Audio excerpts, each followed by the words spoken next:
Beirute busca sobreviventes em área devastada pela explosão.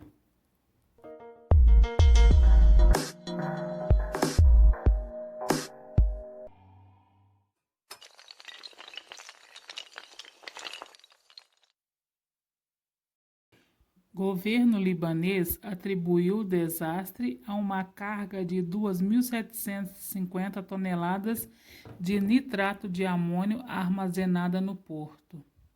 As equipes de resgate procuraram possíveis sobreviventes entre os escombros depois da brutal explosão que sacudiu o porto de Beirute e seus arredores, deixando pelo menos 100 mortos e 4.000 feridos, segundo os dados da Cruz Vermelha, com ressalva de que a cifra será provavelmente maior.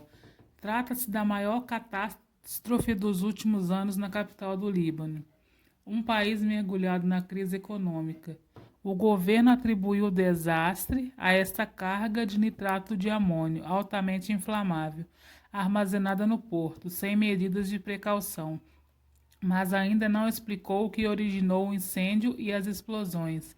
A capital libanesa despertou emocionalmente abalada depois da explosão, cuja potência foi registrada pelos sensores do Instituto Geológico dos Estados Unidos como um terremoto de magnitude 3,3.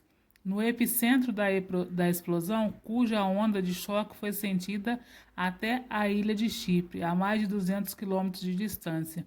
O panorama continuava sendo de caos e destruição. Contêineres retorcidos, carros calcinados nas ruas, o chão coberto de malas e papéis que saíram voando dos escritórios próximos, edifícios derrubados e pedaços de entulho nas calçadas.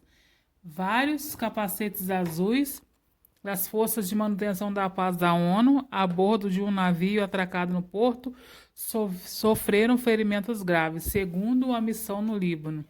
A equipe de resgate, com a ajuda de agentes de segurança militares, passaram a noite procurando sobreviventes e cadáveres sobre os escombros. O último saldo do Ministério da Saúde aponta 78 mortos e 4.000 feridos, mas o número deve aumentar ao longo do dia. Os hospitais da capital, centrados na luta contra o Covid, estão saturados e paralisados. Alguns estão recusando pacientes também porque ficaram danificados pela explosão. O primeiro-ministro Hassan Diab decretou um dia de luta oficial e prometeu que os responsáveis prestarão contas. É inadmissível que um carregamento de nitra, estimado em 2.700 toneladas, se encontre há 6 anos em um armazém sem medidas preventivas.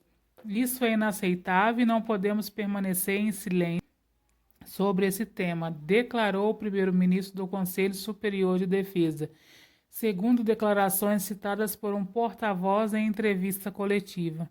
O ministro da Economia, Raul, advertiu que a explosão destruiu boa parte das reservas de trigo do país e que o estoque libanês de grãos é suficiente para apenas 3 semanas, razão pela qual pediu assistência da comunidade internacional. A União Europeia está preparada para oferecer assistência e apoio, afirmou no Twitter o presidente do Conselho Europeu, Charles Michel. No Centro de Coordenação de Respostas a Emergências está em contato com as autoridades de defesa do Líbano, acrescentou o comissário-ministro de Gestão de Crises, Janez Lenarcic. A França enviará na tarde desta quarta 2 aviões à capital libanesa que transportarão 55 pessoas e 15 toneladas de material sanitário, além de uma unidade médica móvel que permite atender a 500 feridos. Também viajarão cerca de 10 profissionais sanitários franceses especializados em urgência para reforçar as equipes dos hospitais locais. O Reino Unido trabalha de forma urgente para oferecer assistência técnica e financeira a Beirute. O presidente dos Estados Unidos, Donald Trump, iniciou inicialmente qualificou o desastre como um ataque que antecipou que seu país está preparado para ajudar o Líbano, e o Irã também anunciou sua disposição a enviar ajuda médica e também oferece tratamentos aos feridos e outra assistência médica necessária, segundo declarou o presidente Hassan Rouhani, citado pela televisão estatal. Inclusive, Israel ofereceu ajuda humanitária e médica ao país vizinho, com o qual se encontra tecnicamente em guerra. No final da tarde da terça-feira, horário local, ouviu-se uma primeira explosão em Beirute, uma cidade de aproximadamente 2 milhões de habitantes, seguida de uma nuvem muito potente que provocou uma gigante forma de cogumelo no céu. Os edifícios tremeram e as vidraças quebraram-se no raio de vários quilômetros. Foi uma explosão já registrada na cidade, que nas últimas décadas sofreu destruições por causa da guerra civil libanesa, dos constantes enfrentamentos com Israel e atentados terroristas com que matou o ex-primeiro-ministro Rafik Hariri em 2005.